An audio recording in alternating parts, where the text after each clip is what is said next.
Right Telangana వ్యాప్తంగా లోక్సభ ఎన్నికల polling ప్రారంభమై కొనసాగుతుంది. ఉదయం 7 గంటల నుంచి సాయంత్రం 6 గంటల వరకు పోలింగ్ జరగబోతోంది. ఇక 17 ఎంపీ స్థానాలు, కంటోన్మెంట్ అసెంబ్లీ స్థానాలకు పోలింగ్ ప్రారంభమైంది. ఇక ముందుగా పలు చోట్ల మాక్ పోలింగ్ నిర్వహించి అనంతరం పూర్తి స్థాయిలో ఎన్నికలు జరుగుతున్నటువంటి పరిస్థితి కనిపిస్తుంది. ఓటర్ల పనితీరుకు సంబంధించి పరిశీలించారు. ఈవీఎం పనితీరు అనంతరం పోలింగ్ ప్రారంభమై కొనసాగుతున్నటువంటి పరిస్థితి. ఇక రాష్ట్ర వ్యాప్తంగా చూసుకుంటే 35,809 పోలింగ్ కేంద్రాల్లో పోలింగ్ జరుగుతుంది. ఇక మెదక్కు సంబంధించి పోలింగ్ ప్రక్రియ ఎలా జరుగుతుంది దానికి సంబంధించి పూర్తి అప్డేట్స్ అందించేందుకు మెదక్ నుంచి మా ప్రతినిధి సునీల్ మనకు లైవ్లో సిద్ధంగా ఉన్నారు. సునీల్, చెప్పండి.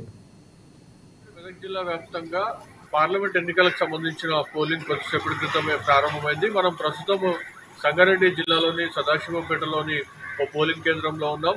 అయితే మెదక్ అదేవిధంగా జహీరాబాద్ పార్లమెంట్లు రెండు కూడా ఉమ్మడి మెదక్ జిల్లాలో ఉన్నాయి. అయితే అందోల్ నియోజకవర్గంలోని జోగిపేట పట్టణంలో ఉన్నటువంటి వ్యవసాయ మార్కెట్లో కొద్దిసేపట్లో మంత్రి దామోదర్ రాజనరసింహ తన ఓటు హక్కును వినియోగించుకోబోతున్నారు. మరోవైపు సదాశివపేటలో ఎమ్మెల్యే చింతా ప్రభాకర్ ఓటు హక్కును వినియోగించుకోబోతున్నారు. జహీరాబాద్ పార్లమెంట్ పరిధిలో చూసుకున్నట్లయితే బాన్స్వాడలో జహీరాబాద్ బీజేపీ ఎంపీ అభ్యర్థి బీబీ పాటిల్ ఓటు హక్కు వినియోగించుకోబోతున్నారు. అదేవిధంగా బీఆర్ఎస్ జహీరాబాద్ ఎంపీ అభ్యర్థి గాలి అనిల్ కుమార్ జహీరాబాద్లో ఓటు హక్కు వినియోగించుకోబోతున్నారు.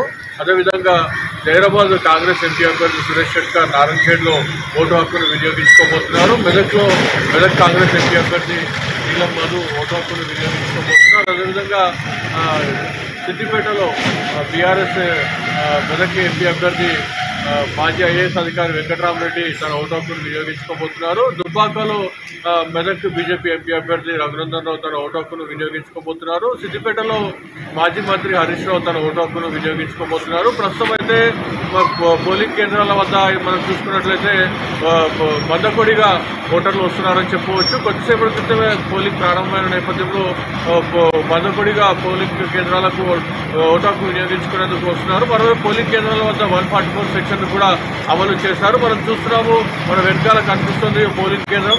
ఇప్పటికు కొంతమంది ఓటు హక్కు వినియోగించుకునేందుకు వచ్చినటువంటి పరిస్థితి. మరి కాసేపట్లో అయితే ఓటు హక్కు వినియోగించుకునేందుకు పెద్ద ఎత్తున ఓటర్లు రాబోతున్నారు. మన వెనకాల ఉన్నటువంటి పోలింగ్ కేంద్రంలో చూసుకున్నట్లయితే పోలీసుల బందోబస్తు కూడా మనకు కనిపిస్తున్నటువంటి పరిస్థితి ఉంది. ఇది ఉమ్మడి మెదక్ జిల్లాలో ఉన్నటువంటి పార్లమెంట్ ఎన్నికల పోలింగ్ కేంద్రం యొక్క సరళి.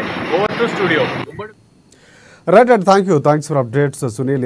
హైదరాబాద్కు సంబంధించి తెలంగాణ వ్యాప్తంగా పోలింగ్ ప్రక్రియకు సంబంధించి పూర్తి అప్డేట్స్ అందించేందుకు మా ప్రతినిధి రాంబాబు మనకి అందుబాటులో ఉన్నారు.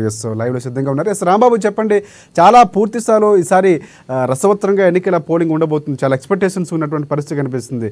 సో మాక్ పోలింగ్ సంబంధించి కానీ ఎక్కడైనా మొరాయించినటువంటి పరిస్థితులు కనిపిస్తున్నాయి? మాక్ పోలింగ్ ఎలా జరిగింది? ఎన్నికల ఓట్ల ప్రక్రియ ఎలా కొనసాగుతున్నటువంటి పరిస్థితి కనిపిస్తుంది? పూర్తి అప్డేట్స్ అండి.